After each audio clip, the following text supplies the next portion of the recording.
Hello everyone. Part 2 muna tayo. Take 2 tayo uli kasi na I don't know kung anong nangyari sa StreamYard. Ayan. Nandito tayo uli. Uulitin uli natin ang ating um, discussion pero ewan ko kung ano nangyayari. Parang may mga kababalaghan na nangyayari po. Okay. So, paki-share po muna uli ito, pati po sa inyong mga chat group at pati po sa inyong mga kaibigan, i-share, paki-share, share. Hindi ko po alam kung bakit nawala. Huwag niyo po akong tanungin. Hindi po ako ang technical support ng Meta. Pero ako ba ay malinaw ninyong naririnig ngayon at napapanood? Ha? Malinaw niyo ba ako na naririnig ngayon at napapanood? So hindi ko alam kung anong nangyayari. So do not ask me what happened. Nawala siya. So nategi. Anyway, so part 2 tayo ngayon. So yung mga nagre-content sa akin diyan, screen record this. Okay, maybe you should screen record this. Lalo na yung mga nagre-content. Okay. So ngayon, uulitin natin from the top. Kasi nga nawala. Okay, nawala. So ulitin natin. So, paki-share po muna ito ngayon para maraming makapanood at makakinig. At sana ay share nyo sa inyong mga chat groups, sa inyong mga Facebook groups, at kung saan-saan pa. Yung mga nasa bahay, yung mga nagre-content, I advise that you video record this. Para kung ma-content ninyo, ay hindi nyo na kailangan hintayin matapos tong live na to para ma-content ninyo siya. So that you can content it right away. Dahil kailangan makita natin ang big picture ng mga nangyayari. Na hindi kayo nadidistract at hindi kayo para nakikita nyo kung nasaan tayong stage ng ating buhay. Hindi ba? So, uulitin natin siya from the top. So, hintayin muna natin yung mga nag-worry kanina nang nawala ang ating live. Pero ako naman po ay pwede ko naman siyang ulit-ulitin dahil alam ko naman ang aking sasabihin. I know this by heart because matagal ko nang alam kung ano ang kanilang pinaplano. Halatang-halata naman from the beginning. Pero ang ating discussion is from local to geopolitical dahil ito ay konektado lahat. Konektado siya lahat. So, kaya dapat nyo siyang tingnan sa isang napakalaking perspektibo at hindi kayo nadidistract ng mga kachipan, ng mga halata namang tanim fake news. Diba? Lalo na yung, kung hindi man tanim fake news, gusto lang nilang i-amplify para yung discussion sa social media is mawala doon sa big picture. Alam nyo na siguro kung ano yung sinasabi ko. Okay? Ang sinasabi ko ay yung mga edited picture, ganyan. It is so ridiculous. Ginagawa yan para mawala ang usapan sa big picture. Babalik at babalik tayo sa big picture. At ito ang ating gagawin ngayon. Okay? So, paki-share na po ito ngayon. Click share. Ayan. Ang gusto kong sabihin is, planado to lahat. They really want to bring down Duterte-aligned bloggers. Why? Yan ang katanungan, di ba? Isang malaking katanungan. Why? Meron po itong connection sa impeachment ni Sara at isang larger discussion, larger issue of geopolitics. Okay? Kaya dapat himayin nyo ito, pag-usapan ninyo ito na magkakaibigan, magkakapamilya, magkainuman, lahat dahil hindi biro ang nangyayari sa Pilipinas. Okay? Kaya nga ang title ko nito is Learn from Ukraine. Learn from Ukraine. Hindi ito nadadaan sa dasal. Okay? Hindi ito nadadaan sa dasal. Maraming Ukrainians ang nagdasal. Kung feeling nyo kayo ang pinagpala ng Diyos. Again, learn from Ukraine. Okay. Now, ano ba itong sinasabi ko? Mag-uumpisa tayo from the top. Okay. Alam niyo naman yung nangyari sa SMNI. Una nilang tinarget na pabagsakin ay SMNI. And then, Pastor Apollo Kibuloy. Tagal ko na silang, si Maharlika, nag-warning na siya dyan, matagal na. Warning ako. Remember, I think it was 2023, simula nilang pabagsakin ang SMNI. Bakit SMNI? Una-una, SMNI ay ang tanging talagang makikita mong pro-Duterte na media. Correct? Gusto nilang pabagsakin. Kaya nga ilang beses nawawala ang Facebook accounts at YouTube accounts ng SMNI. At anong ginagawa nilang paraan para mawala at maban sa Facebook or sa YouTube ang SMNI? Kunwari magsasampa sila ng mga kaso-kaso, tapos yung mga kaso-kaso, dadali nila sa YouTube at Facebook at sasabihin, itong user na to, ganito, ganyan. And Facebook will oblige. Lalo na kung merong investigation, meron ng ganito. Ganyan ang kanilang taktika. Ginawa na nila to before. And remember, ang gusto nilang gawin ngayon, lalo na sa akin, and I will explain to you why. Okay? Ako mismo ang target nila. Remember yung ginawa nila kay Donald Trump? Tinanggal nila Donald Trump sa Facebook and Donald Trump sa Facebook. Kahit sa Twitter. Do you remember? Do you remember? It is the same thing that they want to do. Nagawa nga nila kay Donald Trump yan eh. Noong 2020, kailan man na-ban si Donald Trump? I think so 2021. Paano pa tayong simpleng Pilipino lang at mamamayan? Hindi ba?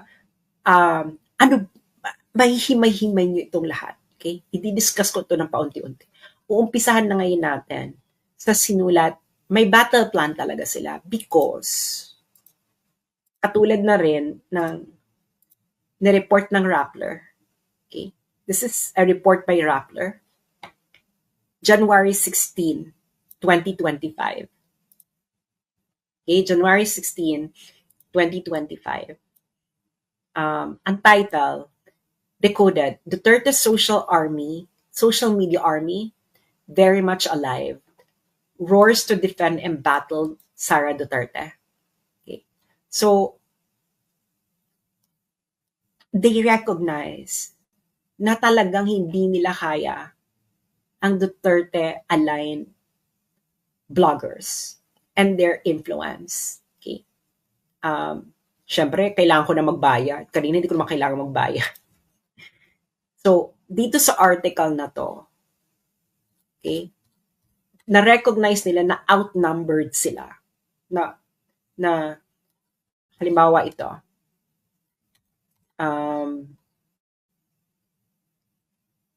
at this point though, the Duterte network seems to have the upper hand in dominating the discussion on Facebook.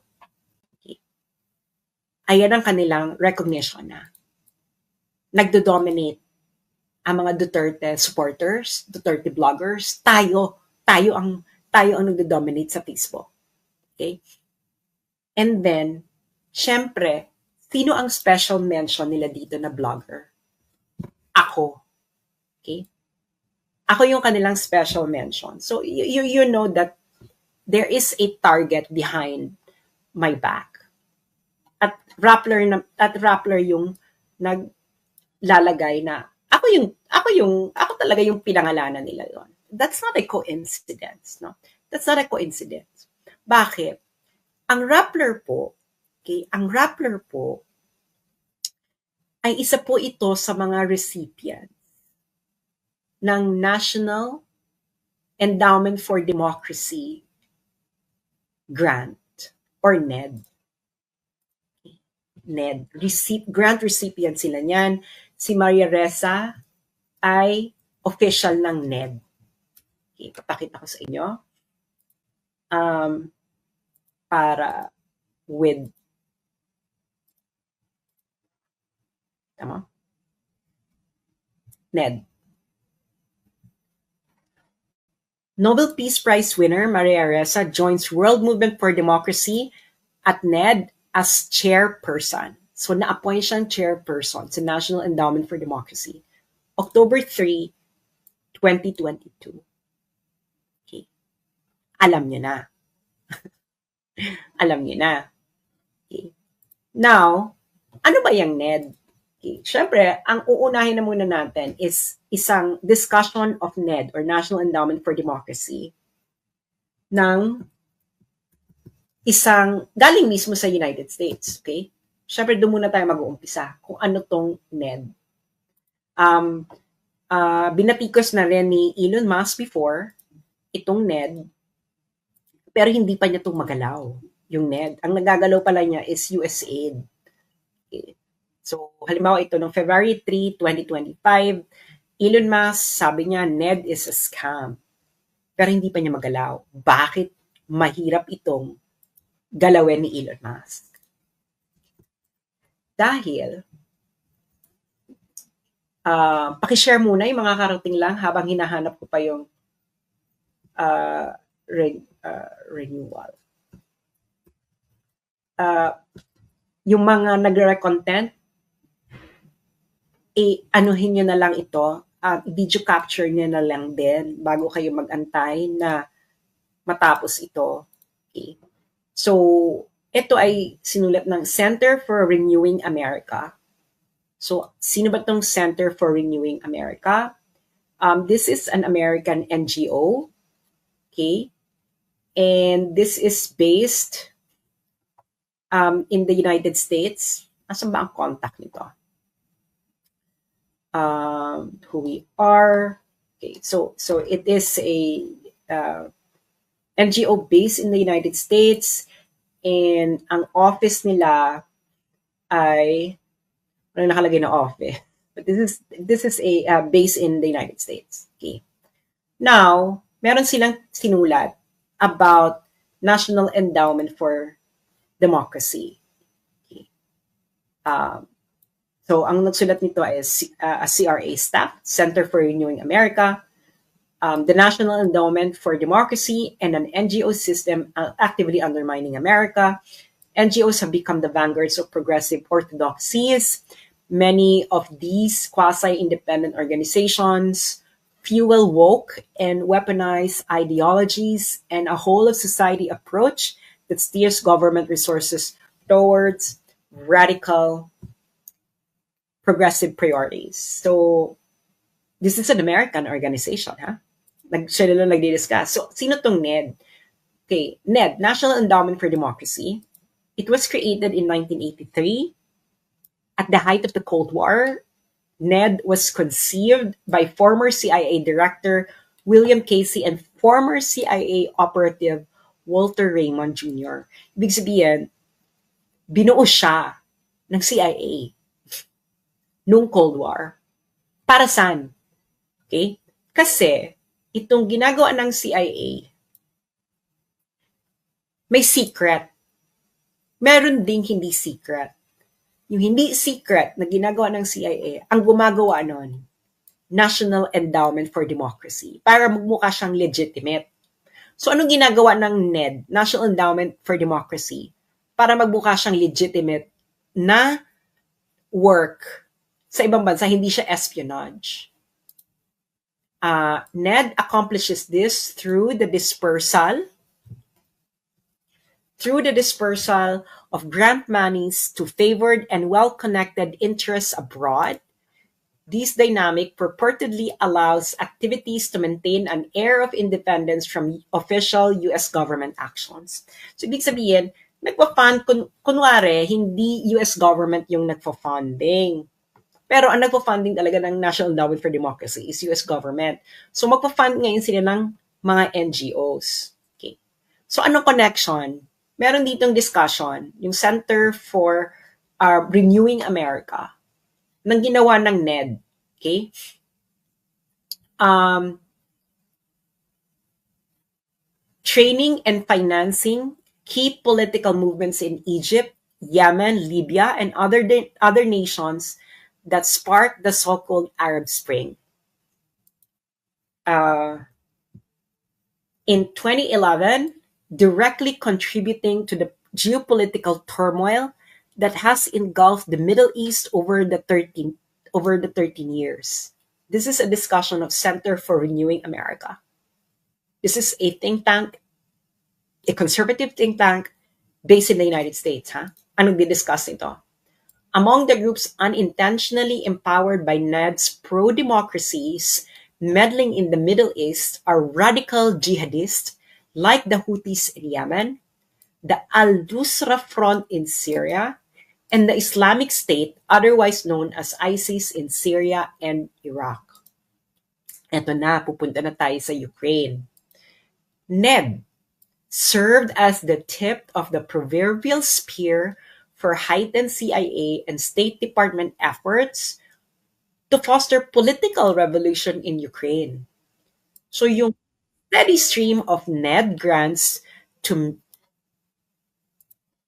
Ukrainian political entities and movements advanced both the Orange Revolution and Maidan Revolution that paved the way for the current Ukraine-Russia war.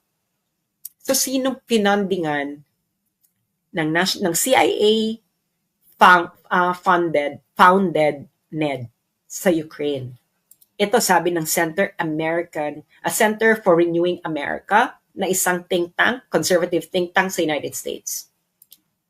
Among the hundreds of grants to Ukrainian political entities going back to 2014 are payments to judicial organizations and judges, grants to NATO-adjacent political entities like European Institute for Democracy, and funding for the Media Development Foundation to train Ukrainians to develop effective anti-Russian propaganda.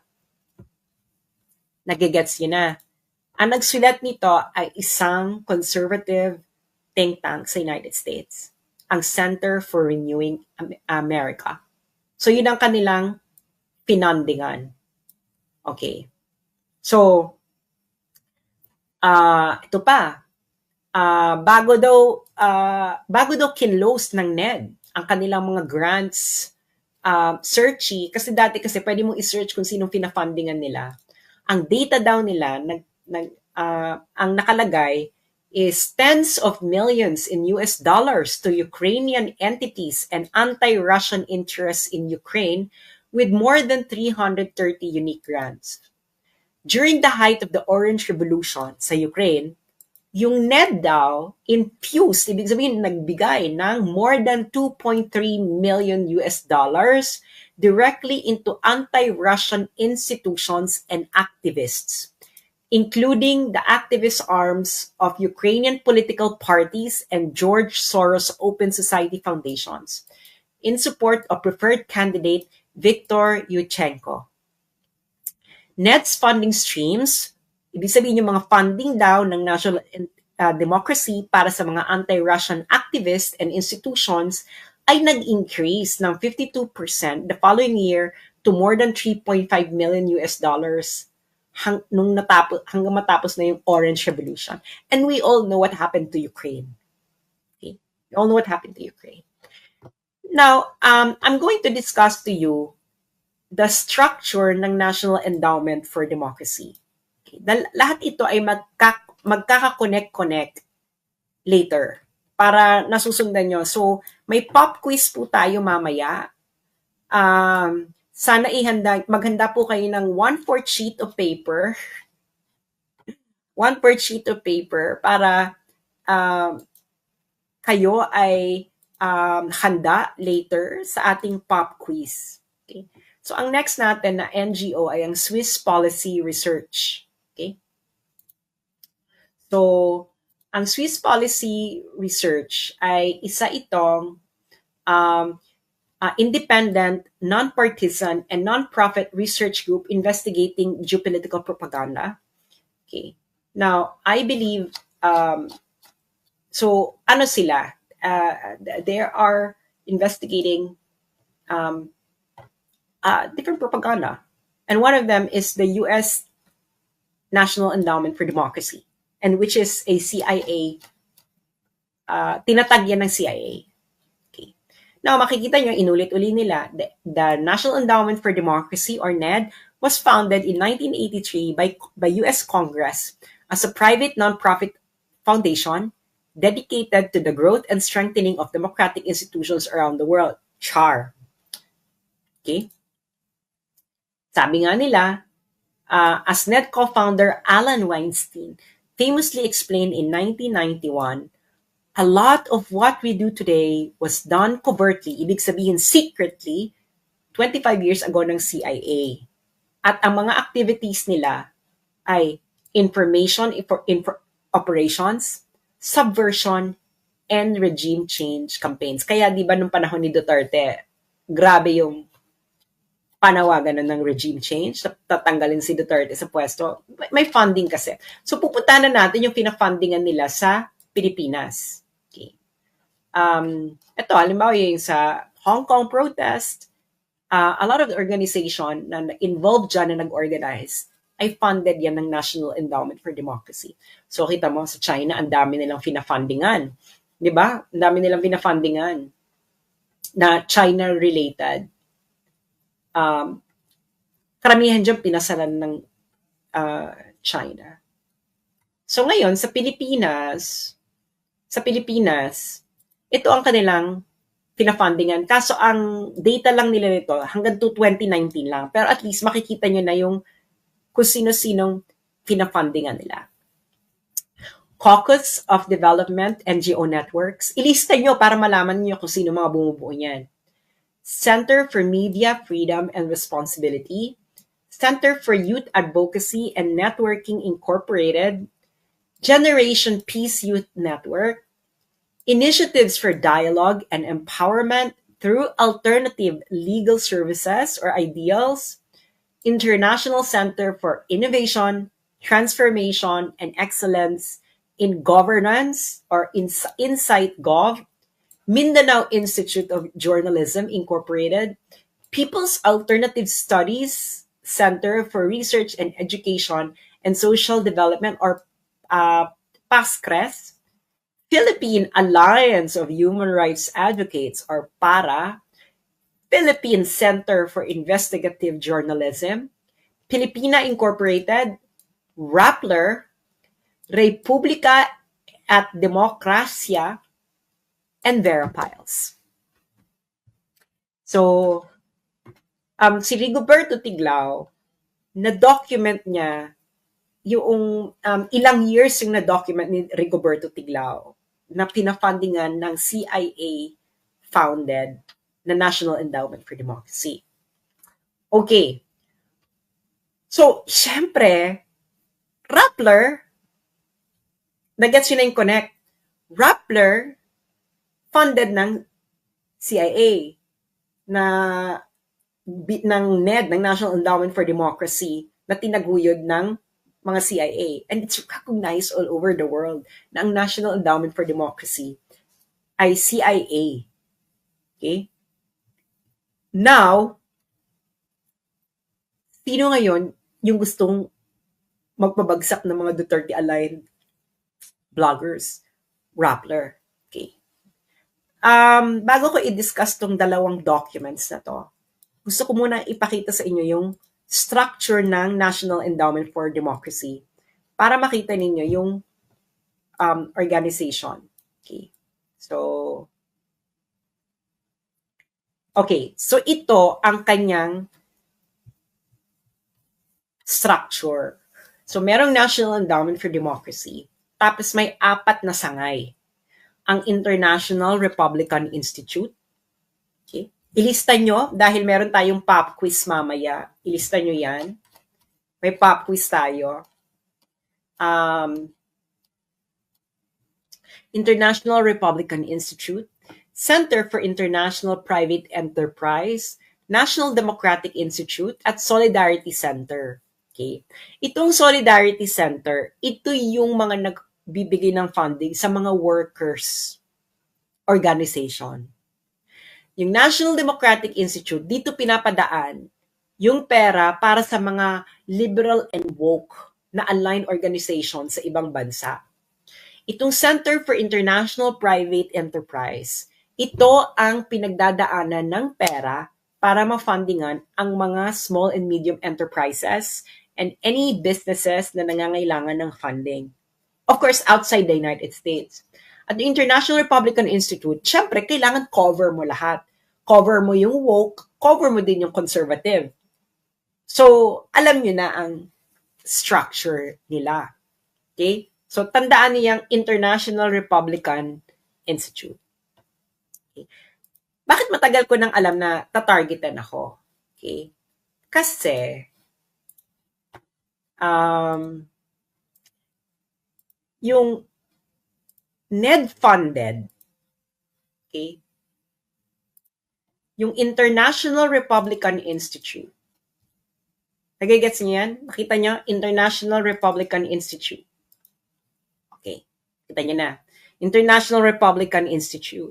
So itong International Republican Institute na under ng CIA na organization, na National Endowment for Democracy, nag-publish sila ng isang report noong 2023. I believe ni-release nila to ng June 2023. Ang title, Countering China's Information Manipulation in the Indo-Pacific and Kazakhstan, a Framework for Understanding and Action. So nakita niyo yung sinabi ng Rappler, di ba? Pro-China, Duterte. Tapos nakita niyo naman nung hearing, di ba? Papakita ko sa inyo nung hearing kung ano yung kanilang gustong palabasin. Okay? 'Di ba? Para makikita nyo ang pagkatahi-tahi ng lahat at nakikita nyo ang big picture. So, yung mga kapunta pa lang dito, paki-share po ito. Okay. So, nakita nyo na ang mga China-funded seminar for Filipino social media influencers ex-PCO chief admits. So, ayan ang isa sa kanilang mga ayan ang kanilang mga eksena sa buhay, hindi ba? So, nakita nyo yung pagkatahi-tahi ng lahat. At alam nyo na rin kung bakit nagtatag sila ng pro-China, etc. Because may pera. Okay. Now, pupunta ngayon tayo dun sa report ng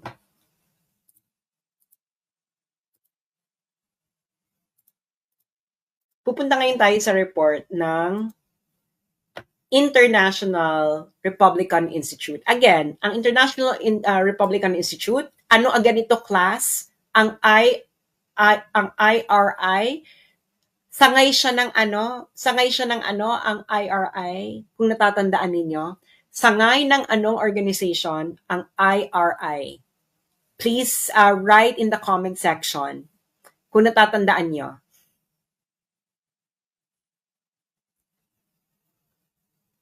NED, exactly. Yung mga kay Shelo Magno, wag yung pag-aksaya ng panahon yan. What they really want is for them to have a case and then go to Facebook and to permanently remove me from Facebook. Well, we have a bigger picture here. Yung mga ganyan Shelo Magno, they are simply little figures in the bigger story. Okay. So, nirelease ito ng IRI. So, natatandaan nyo kung anong part ng IRI. Noong 2023. Pinublish nila to ng mga June 2023. Okay. June 2023. Kailan biglang nagpalit ng foreign policy? Si Marcos, BBM. February 20, mga late January 2023. February 2023. Di ba biglang dumami yung EDCA? At ako ang very vocal noon against EDCA. Kung natatandaan nyo. At yung mga pro-Duterte vloggers, yung iba sa kanila, inaway pa ako dahil nga naniniwala pa rin sila kay Bongbong Marcos noon. Galit na galit sila sa akin nung nagsasalita ako noon. Aminin nyo yan. Iisang vlogger lang ang talagang agarang kinontak ako para bigyan ako ng platform. Ayun ay si Banat Bay. Hindi pa kami magkasundo ni Banat Bay. Pero yung iba ayaw hawakan. Okay? Ayaw hawakan yung issue. So ako lang noon. So June 2023, naglabas ang International Republican Institute na isa sa mga sangay ng National Endowment for Democracy na isang CIA organization. Okay? Tinatag yun ng CIA. It's an open secret. Nilabas nila to. Ngayon, makikita nyo, pero ang report na to, I believe, ay sinulat nila to ng 2022. I will explain why. Pero 2023 lang nilang ni-release. Kita mo. Pro-Duterte influencers. One final major way pro-PRC narrative spread was through pro-Duterte social media influencer. Nakita niyo na yung pagkatahi-tahi ng mga bagay-bagay. Sabihin nyo yes or no. Nakita nyo na ang pagkatahi-tahi ng mga bagay-bagay. Nag-file na daw ng libel. Bakit ba paulit-ulit? O, hindi nag-file siya. Problema niya na yan. So, nakita yung pagkatahi-tahi. Sabi, sinong pinangalanan nila dito? Tatlo lang kami dito. Oh? Si RJ, Thinking Pinoy, ako, at saka si Yan Suwing are among the pro-Duterte influencers who took an interest in Philippine-China affairs. Syempre special mention kami ni Thinking Pinoy. Nieto and Sasot are two of the most influential. So, alam na nila. Diba? If not the most influential, pro-Duterte influencers on social media with follower counts in the millions. Okay. Ngayon, alam kong 2022 nila to tinitiktikan pa.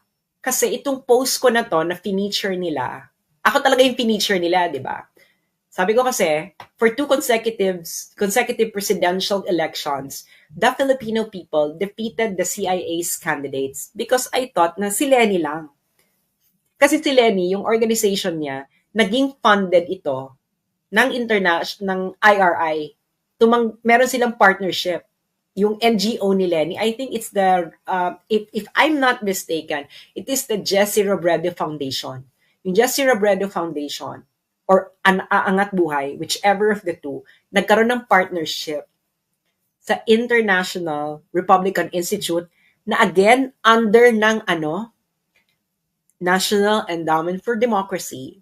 At ang National Endowment for Democracy ay isang CIA-founded organization. So ako talaga yung, syempre, pa ako nito, may illusion pa ako nito, no, about Bongbong Marcos.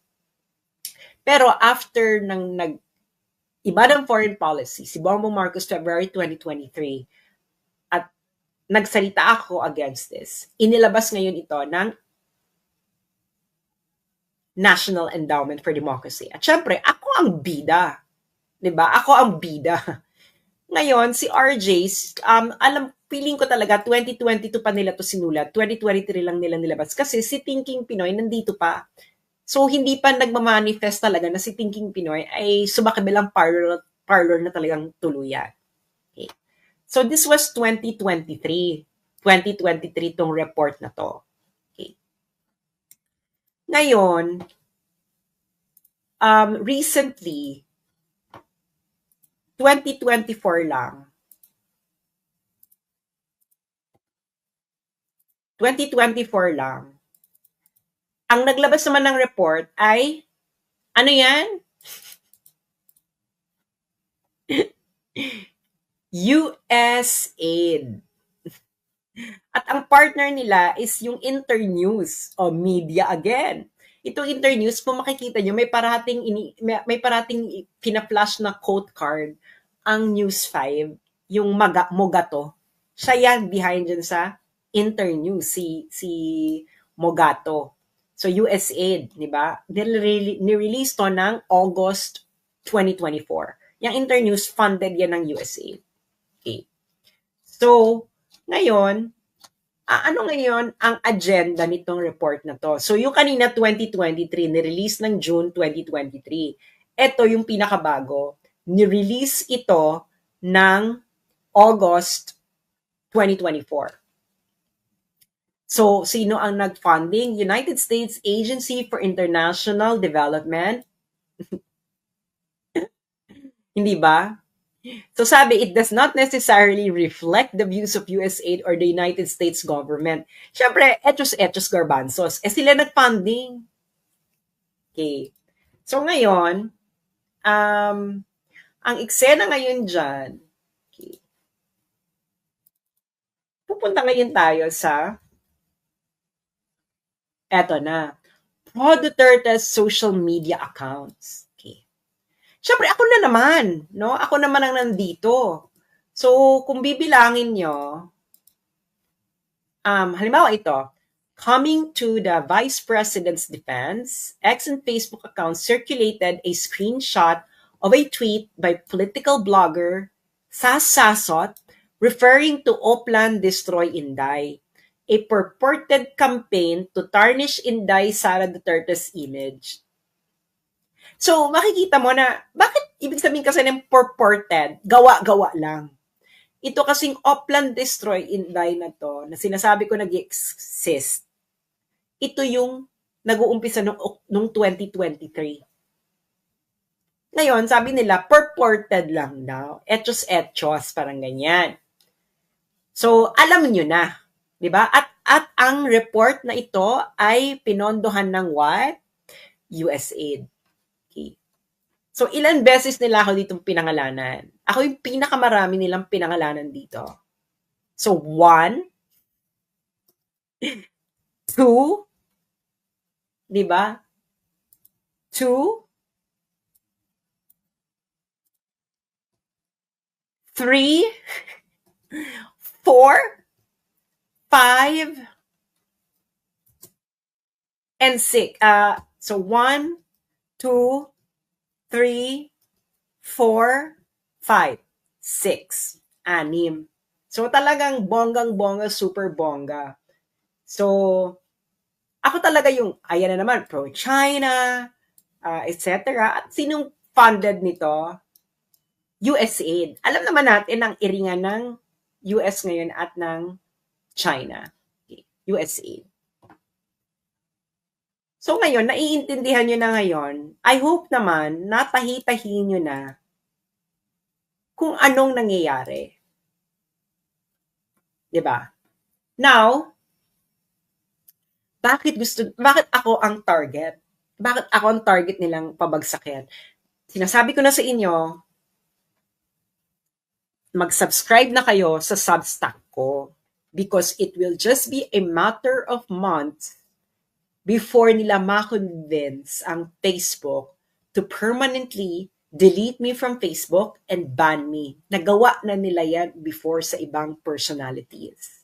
Nasabi ko na sa inyo. Kaya ngayon pa lang, okay, kasi gusto nilang i-dominate ang narrative pagdating ng impeachment ni Sara. Okay? Kasi ang battleground ng public opinion ay Facebook. Okay? Facebook. At sinabi ng Rappler, Duterte supporters at bloggers ang nagdo-dominate. Okay?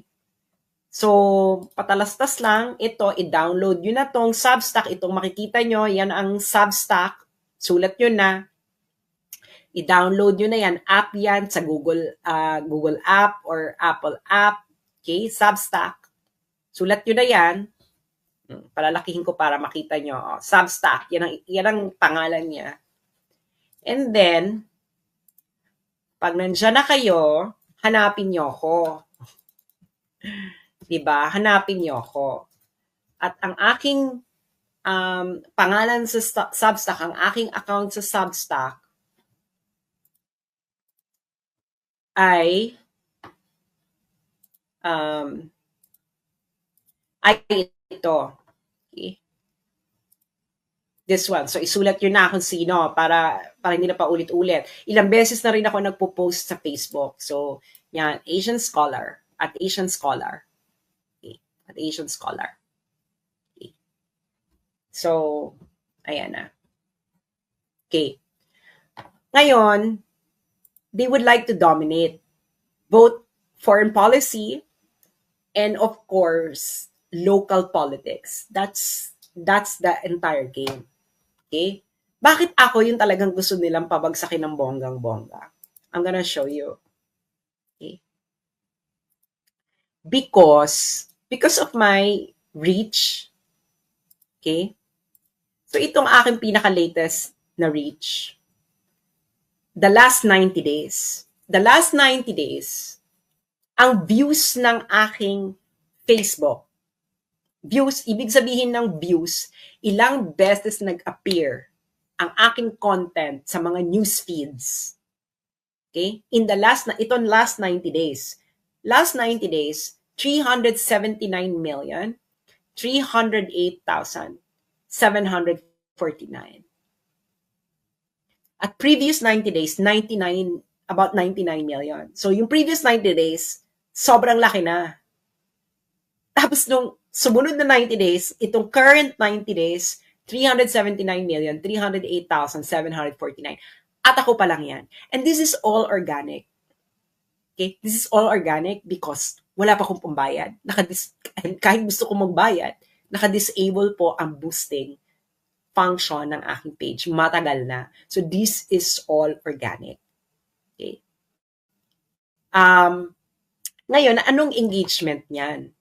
Okay. So yan, yung views, ilang beses nag-appear yung content ko sa news feeds ng mga Facebook users. And take note, there are only about 90 million Facebook users in the Philippines. Pero ako, about 300 plus million nag-appear sa news feed ng mga newsfeed ng Facebook users, mostly from the Philippines, ang aking content. Ngayon, ano ang engagement niyan? Ang engagement niyan ay, engagement rate ay 55,416,973. Yung engagement, ito po yung number of likes, share, comments. Read. Kung binasa mo, kung kilik mo yon, binasa mo, that's an engagement. Shinare mo, that's an engagement. Shinare mo sa group mo, that's an engagement. So in the past 90 days, my engagement is 55,416,973. And this is all organic.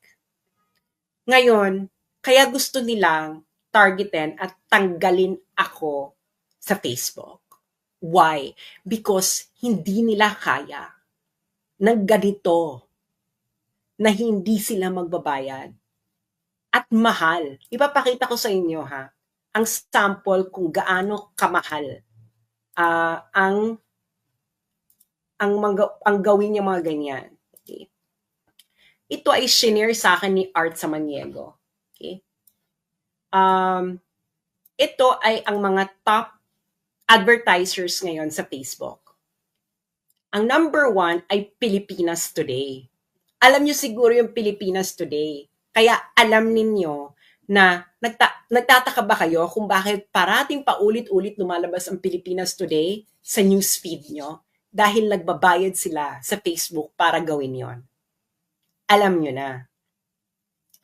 So, magkano nila ang nababayad nila? 23,675,144 for just 7,406 posts. Kaya ganyan sila kaporsigido. Okay. pero hindi pa rin nila mapantayan yung aking views and reach kasi nga all organic eh. Pati yung engagement, no? Yan pa nga lang. So, nagsispend na sila ng 23 million. Kaya gusto lang talaga nilang tanggalin tayo physically. And then they will do everything. Legal, illegal, etc. So, syempre, ang pinaka-ultimate solution, gusto nila, pauwi na ako ng Pilipinas para matagi boom boom. Kasi habang buhay ako, I can still write. I can still talk to you in any way. Hindi ba? Pero ngayon, ang first gusto nilang gawin ay ma-permanently removed ako sa Facebook. I'm telling you, it's going to happen. It's going to happen in a few months bago mag-start ang hearing ni Sarah. They will do everything in order to do that. Kaya nga sinasabihan ko yung mga Pilipino sa Meta, if you don't bring this protest outside Meta,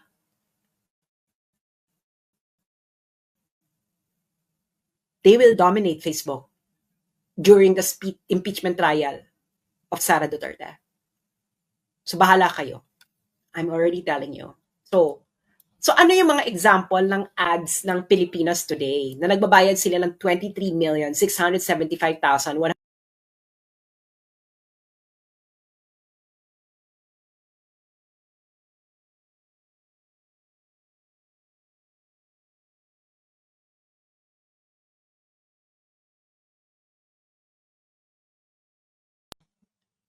Ano ba yan? Nawala na naman ako. Nawala na naman ako. Okay. So ano yung mga example ng mga ads ng Pilipinas Today na nagbabayad sila? Okay. Ito ang mga example ng kanilang mga ads. Okay. Ang nagpadala sa akin ito si Art Samaniego. Okay. So, nakikita niya na. Okay. Kailan lang to? March 6, 2025. Nakita niyo yung impression? Ang liit na impression, di ba? 150,000, 175,000 lang. So, nagbayad na sila. Ito yung isang halimbawa ng ad nila. Anti-Sara. Okay? Ito, campaign for Senator Tolentino, March 5, and another anti-Sara. Okay?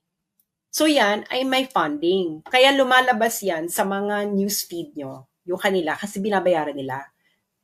Kaya hindi nila ako kaya, kasi akin, all organic. Okay. So nakita nyo na. So local and foreign policy, nahihirapan sila. Okay? Kaya kung ano na lang ina-accuse nila sa akin, ganyan, kaso dito, kaso ganyan, etc. Okay? And of course, they would like to permanently remove me from Facebook. Kaya nagkakaso-kaso silang ganyan. Para may maipakita sila sa Facebook na, oh, itong taong to, ganito, ganyan-ganyan. And in the United States, remember, they did that to Donald Trump. That's why Donald Trump was removed from Facebook. He was banned, even sa Twitter. Remember? They will do the same. Okay? They will do the same. Now, ano ngayon yung paano na tayo? Palaki na tayo ng palaki, di ba? So, meron kang local, meron ding geopolitical. Okay. So, nakikita niyo yung mga accusations nila, di ba? Yung sinabi, ito, yung mga pro-China, ganyan, etc. So, I'm gonna show you what happened sa Ukraine about 1 year before nagkaroon ng gera. Nireport to ng Al Jazeera noong February 5, 2021. This was like about a year before the Ukraine-Russia war. So ngayon, anong ginawa ni Zelensky? Si Zelensky, binan niya ang mga pro-Russian media. So, pinasarado niya ang 3 television networks na sinabi niya ay nagsispread ng Kremlin-funded propaganda. A development the US has reprimanded. So, ibig sabihin, nagalit pa yung EU noon, February 2021, sa ginawa ni Zelensky. Siyempre, afterwards, hindi na nagalit ang EU. Pero una, nagalit sila. Char. So ngayon, palitan nyo lang.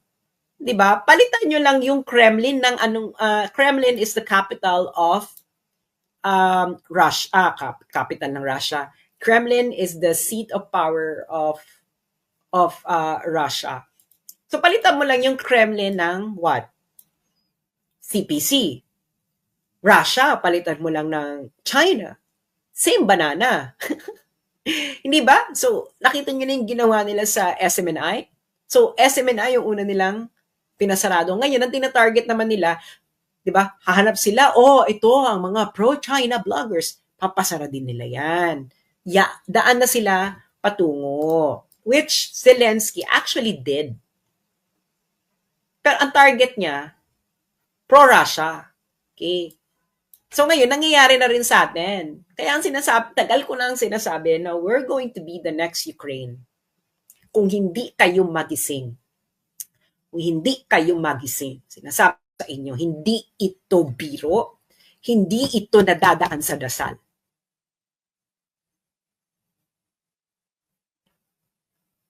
Mag-usap-usap kayo, pamilya, etc. Dahil hindi ito biro. So, ngayon, bakit sinasabi nila hindi naman pro-war si Donald Trump? Yeah, as a person, hindi siya pro-war. Pero sa United States, hindi lang po presidente ang gumagawa ng desisyon. Kahit ayaw mo ng gera, the deep state, yung tinatawag nilang deep state sa US, can actually force a US president to go to war. Sinasabi ko na sa inyo, yung mga false flag, kahit ayaw ng presidente, ng US president na pumunta ng gera, ang gagawin ng deep state, gagawa sila ng paraan para yung US president is maggawa ng gera. So, you have to understand kung nasaan na tayong part ng history ng mundo. Okay?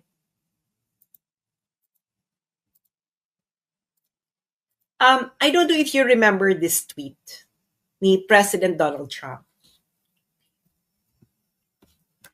Sabi niya, nung December 1, 2024, the idea that the BRICS countries are trying to move away from the dollar while we stand by and watch is over. We require a commitment from these countries that they will neither create a new BRICS currency nor back any other currency to replace the mighty US dollar, or they will face 100% tariffs and should expect to say goodbye to selling into the wonderful US economy. They can go find another sucker. There is no chance that the BRICS will replace the US dollar in international trade, and any country that tries should wave goodbye to America. So ano na-notice nyo dito sa tweet na to ni President Trump noong December 2024? Alam niya kung ano nangyayari sa mundo. Ibig sabihin ng de-dollarization po, yung mga countries po, they are replacing the dollar as the currency of their trade.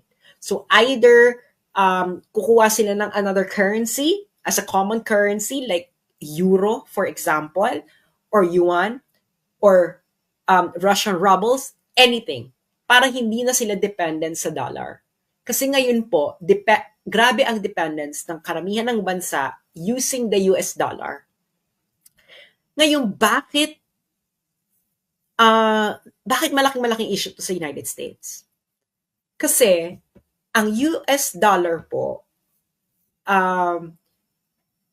yung US dollar, print ang US dollar. Pero sa napupunta yung pera? Napupunta ito sa labas. Kasi nga siya yung ginagamit na currency Currency for international trade.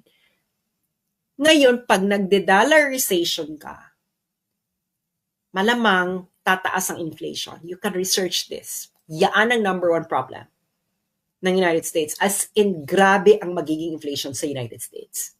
As in, panggulo level.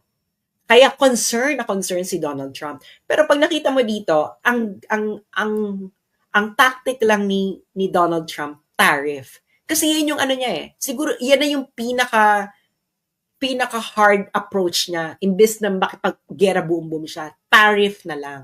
Pero until what point? Paano kung hindi ma-achieve na mapigilan yung de-dollarization sa pamamagitan ng tariff lang? So you go to the next level. Which is what? Another Ukraine. Why? Why you need another Ukraine? Kasi kailangan, gusto mo nang magkaroon ng hardball negotiations. And you can only do hardball negotiation to stop something like this through peace deals. Because peace deals create a new order. No? Lalo if you would like to favor yourself. Hindi, China and the United States, hindi sila direktang maggaganyanan. Why? Because they are both nuclear powers. Kita mo yung Russia and US. Or NATO and Russia. Sila ba ang direktang nagganyanan? No. Gumamit sila ng proxy. Kasi hindi nga sila pwedeng magkasagapaan dahil ubos ang mga cities nila because it's going to be a nuclear war kung sila mismo. So gagawin ang mangyayari, proxy. So sino ang proxy sa Europe? Ukraine. Sino ngayon ang proxy sa ating region? It's going to be the Philippines. Nakikita nyo na, di ba? Pinakita ko sa inyo yung nangyari sa Ukraine. Di ba? Kung anong unang mga ginagawa nila. At nakita niyo yung report ng National Endowment for Democracy na isang CIA funded. Sino yung target nila? Hindi ba?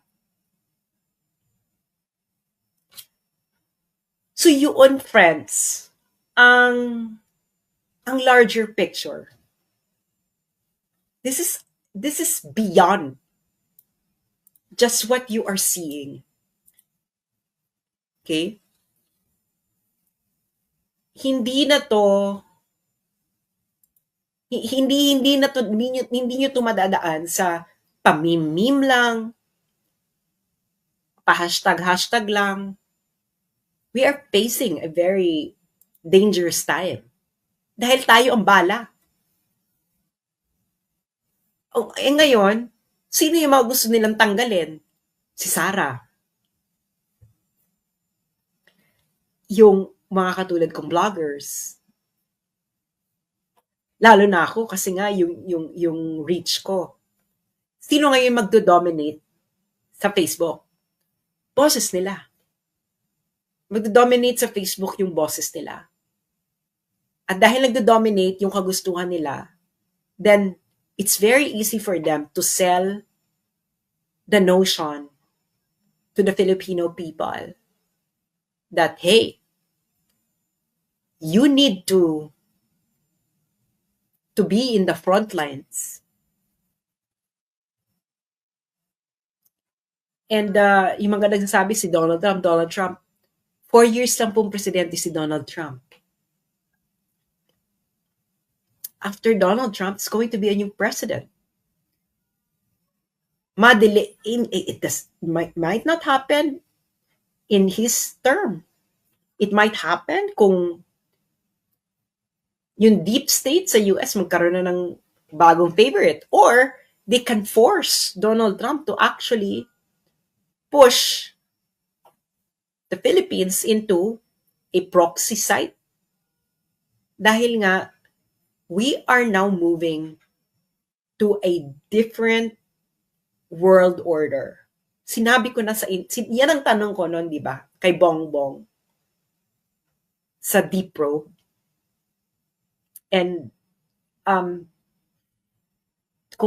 and now I know what he might want to do. So, ang masasabi ko lang sa inyo, well, I will not shut up. No? Kaya pumunta kayo sa Substack. They might remove me from Facebook, etc. But I will not participate in their drama. I will just keep on writing. And I hope na i-share nyo rin. Pag-usapan ninyo mga magkakaibigan. I-share sa mga kaibigan nyo. I-share nyo sa Facebook ninyo. Go to Substack. Okay? Go there. Okay? Para doon nyo, sinasabi nyo, mag-open ko ulit ng Facebook. No, they will just keep on removing it. Kaya doon tayo sa Substack. Because diretso sa email ninyo or sa app ninyo, they wouldn't even know, then you can forward it to your friends via email. Pag-usapan ninyo. Okay? That is where I'm going to keep voicing out what needs to be voiced out. So hanggang nasa Facebook pa ako, doon muna ako. Pero we have to prepare. We have to prepare for the eventuality. Dahil malapit na ang impeachment ni Inday Sara. And then they would like to remove Duterte voices on Facebook because they would like to dominate Facebook. So again, go to Substack.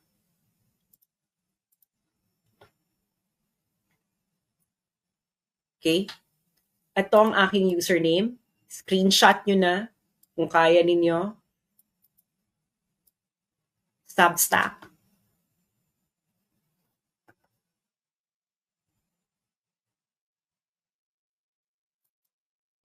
So ngayon, so ayun na nga. We're already going there. Sinabi ko na sa inyo, nilay down ko na ang mga step by step ba na mga pangyayari. And it's going to, kaya nga si Inday, sabi niya, sana may bansa pa tayo ng 2028. Malaman yung sinasabi niyang yon. So, do not take this as a joke. This is not funny. You have to take this seriously. Bahala kayo kung ayaw ninyo. Bahala kayo kung mag-last minute kayo. But I'm telling you, you have to study what happened in Ukraine. Fully study what happened there. So maraming salamat sa inyong mga patuloy na nagsusuporta. Paki-share ito. Yung mga nagko-content sa akin, huwag na kayong humingi ng paalam. Download this, recontent this, comment on this, etc. And we will keep on writing. And wala akong pakialam kung masaktan kayo. But the truth must be spoken. And alam ko yung laro ninyo. No, you cannot, hindi niyo ako mapapaikot. And that's why we have to have a backup plan. And that's where we're going to disseminate what needs to be disseminated so that you can no longer fool the Filipino people. Maraming salamat po at magandang hapon muli. Ito po uli si Sas Rogando Sasot. Until next time. This is for